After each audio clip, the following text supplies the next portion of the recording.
Hey everyone, Bowen from Enhanced Asset Management here, just back with an update today just on a new direct share position within your portfolio, and that company is GQG Partners.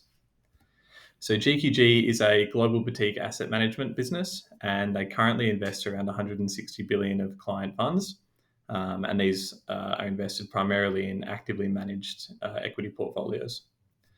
Over the past 2 years, GQG have almost doubled their FUM. So they've grown it from around 84 billion in October 22 to the 160 billion I mentioned today. And I've just got the split up on screen here of their four major strategies.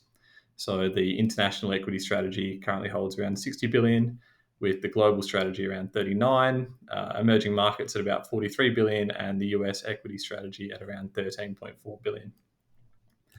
Now, the reason they've been able to grow their FUM so strongly over the past couple of years is purely based on their extremely strong performance versus the market. So I've just got a snapshot here of their performance of each of their strategies, just against their relevant benchmarks over the 1, 3, 5 years, and also since inception of the funds. And you can see that every portfolio is outperforming their benchmark and by some margin as well. So that's really been the key driver of the growth in FUM over the past couple of years.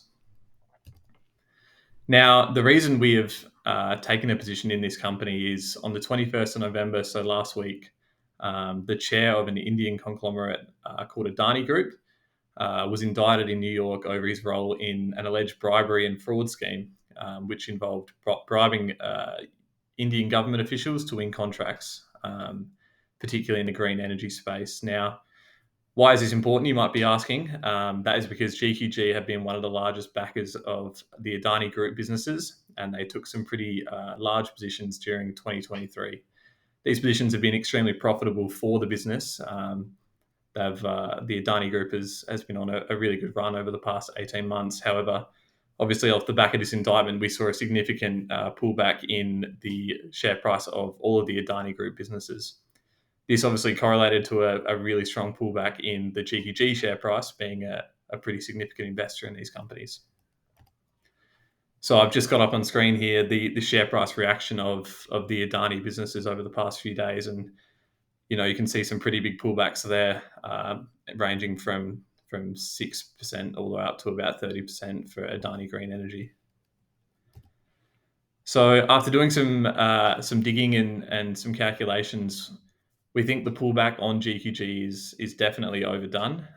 The stock is down around 20% since the announcement, and we've got up on screen here the Adani companies that GQG are invested in, and their average, or an estimate of their position size, to the best of our knowledge, and then also the 5-day move, and just sort of look to calculate the FUM that they've lost as a result of this big pullback.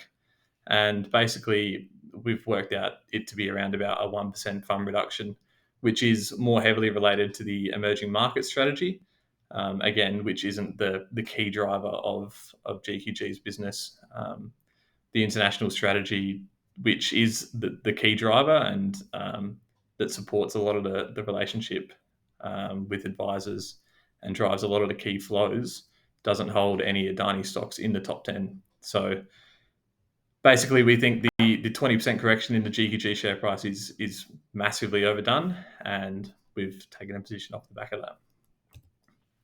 So as you can see on the chart here, GQG prior to the news had a really strong year of share price performance, and you can see the big pullback over here. So we've taken a position at the start of the week, and it started really well. GQG started to bounce, and yesterday we saw a big uplift in the Adani stock price following news that perhaps the chair of Adani wasn't actually involved in any bribery scheme. So there'll be continued news flow that comes out, and we expect there to be a little bit of volatility in the Adani share price, which will then correlate to some volatility in the GQG share price. However, at current levels, we see it as a massively undervalued business that can generate some strong portfolio returns for you. As always, this is general information only. If you do require any further financial advice, please reach out to your financial advisor. We'll be in touch shortly with some more updates as they come. Hope you're all doing well. Cheers.